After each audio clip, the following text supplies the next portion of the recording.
The Last Leaf by O. Henry. In a little district west of Washington Square, the streets have run crazy and broken themselves into small strips called places. These places make strange angles and curves. One street crosses itself a time or two. An artist once discovered a valuable possibility in this street. Suppose a collector with a bill for paints, paper, and canvas should, in traversing this route, suddenly meet himself coming back without a cent having been paid on account. So, to quaint old Greenwich Village the art people soon came prowling, hunting for north windows and 18th century gables and Dutch attics and low rents. Then they imported some pewter mugs and a chafing dish or two from 6th Avenue, and became a colony. At the top of a squatty, 3-story brick, Sue and Jauncey had their studio. Jauncey was familiar for Joanna. One was from Maine, the other from California. They had met at the table d'hôte of an 8th Street Delmonico's, and found their taste in art, chicory salad, and bishop sleeves so congenial that the joint studio resulted. That was in May. In November, a cold, unseen stranger, whom the doctors called Pneumonia, stalked about the colony, touching one here and there with his icy fingers. Over on the east side this ravager strode boldly, smiting his victims by scores, but his feet trod slowly through the maze of the narrow and moss-grown places. Mr. Pneumonia was not what you would call a chivalric old gentleman.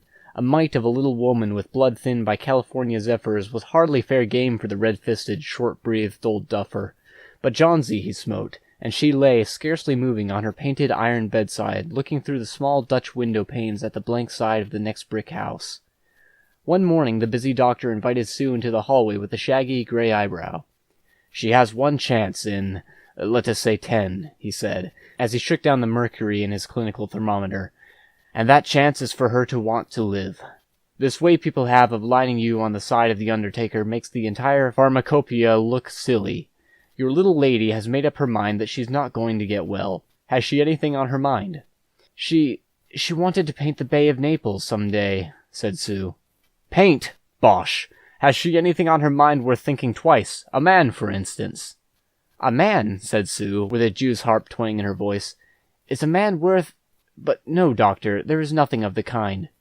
"Well, it is the weakness, then," said the doctor. "I will do all that science, so far as it may filter through my efforts, can accomplish. But whenever my patient begins to count the carriages in her funeral procession, I subtract 50% from the curative power of medicines. If you will get her to ask one question about the new winter styles and cloak sleeves, I will promise you a 1 in 5 chance for her, instead of 1 in 10. After the doctor had gone, Sue went into the workroom and cried a Japanese napkin to a pulp. Then she swaggered into Jauncey's room with her drawing board, whistling ragtime. Jauncey lay, scarcely making a ripple under the bedclothes, with her face toward the window. Sue stopped whistling, thinking she was asleep. She arranged her board and began a pen-and-ink drawing to illustrate a magazine story. Young artists must pave their way to art by drawing pictures for magazine stories that young authors write to pave their way to literature.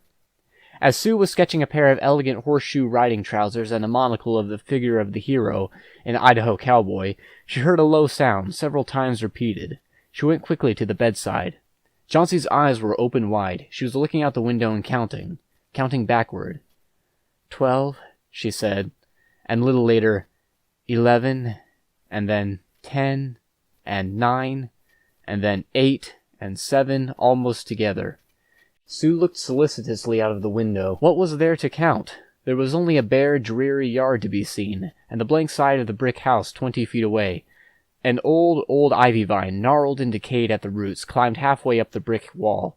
The cold breath of autumn had stricken its leaves from the vine until its skeleton branches clung, almost bare, to the crumbling bricks.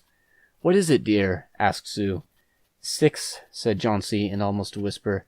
"They're falling faster now.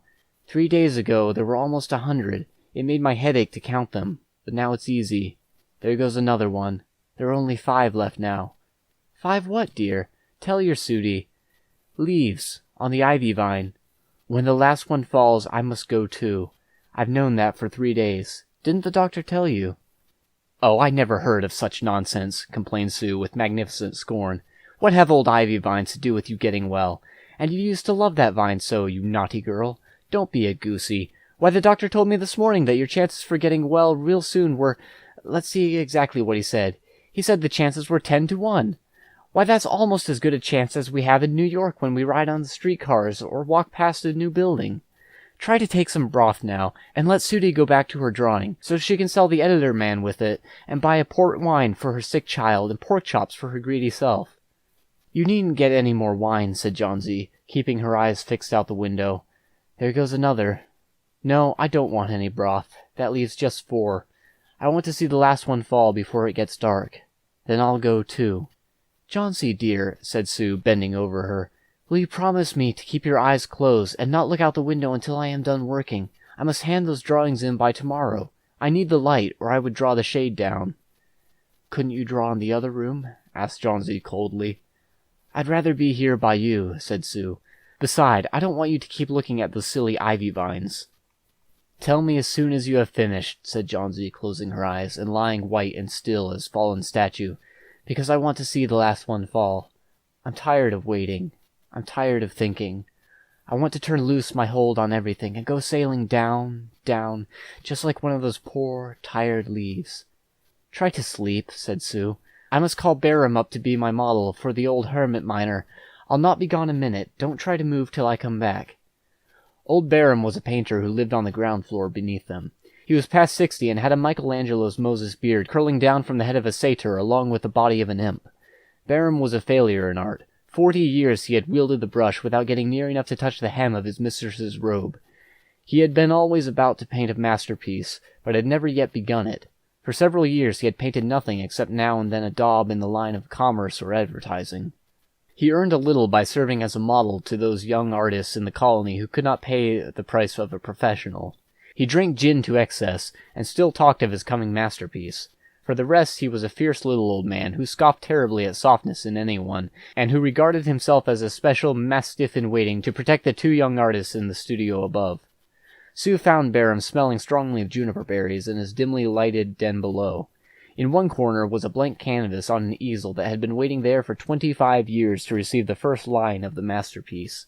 She told him of Jonesy's fancy, and how she feared she would, indeed, light and fragile as a leaf herself, float away when her slight hold upon the world grew weaker. Old Barham, with his red eyes plainly streaming, shouted his contempt and derision for such idiotic imaginings. "Was!" he cried. "Is there people in the world mit their foolishness to die because leaves they drop off from a confounded vine? I have not heard of such a thing. No, I will not pose as a model for your fool hermit thunderhead. Why do you allow dot silly pussiness to come in der brain of her? Ach, dot poor little Miss Yonsey." "She is very ill and weak," said Sue, "and the fever has left her mind morbid and full of strange fancies. Very well, Mr. Barham, if you do not care to pose for me, you needn't. But I think you are a horrid old flibberty-gibbet." "You are just like a woman," yelled Barham. "Who said I will not pose? Go on, I commit you. For half an hour I have been trying to say that I am ready to pose. Gott, this is not any place in which one so good as Miss Yonsey shall lie sick. Some day I paint a masterpiece, and we shall all go away. Gott, yes." Jonsey was sleeping when they went upstairs. Sue pulled the shade down to the windowsill and motioned Barham into the other room. In there they peered out the window fearfully at the ivy vine. Then they looked at each other for a moment without speaking.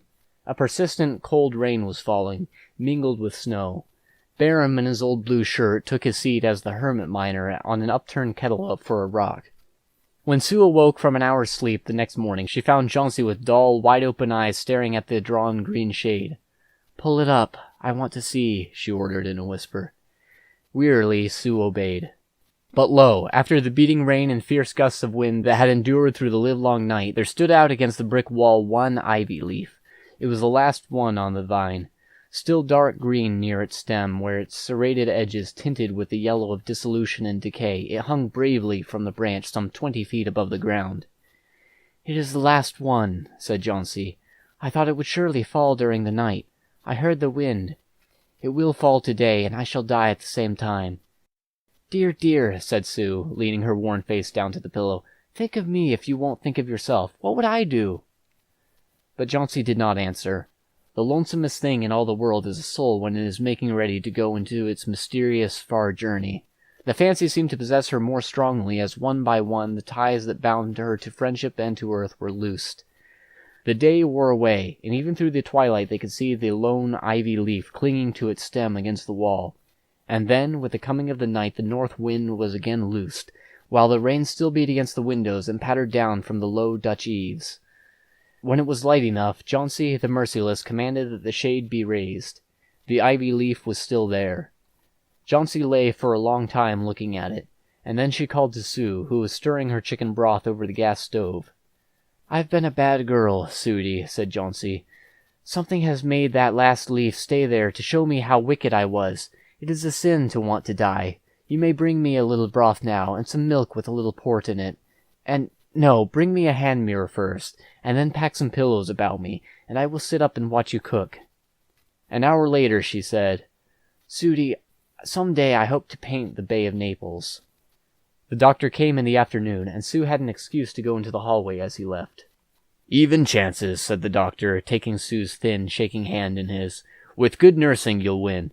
And now I must see another case I have downstairs. Barham, his name is. Some kind of an artist, I believe. Pneumonia, too. He's an old, weak man, and the attack is acute. There is no hope for him, but he goes to the hospital today to be made more comfortable." The next day the doctor said to Sue, "She's out of danger. You won. Nutrition and care now. That's all." And that afternoon Sue came to the bed where Jauncey lay, contentedly knitting a very blue and very useless woolen shoulder scarf, and put one arm around her, pillows and all. "I have something to tell you, White Mouse," she said. "Mr. Barham died of pneumonia today in the hospital. He was ill only 2 days. The janitor found him the morning of the 1st in his room downstairs, helpless with pain. His shoes and clothing were wet through and icy cold. They couldn't imagine where he had been on such a dreadful night.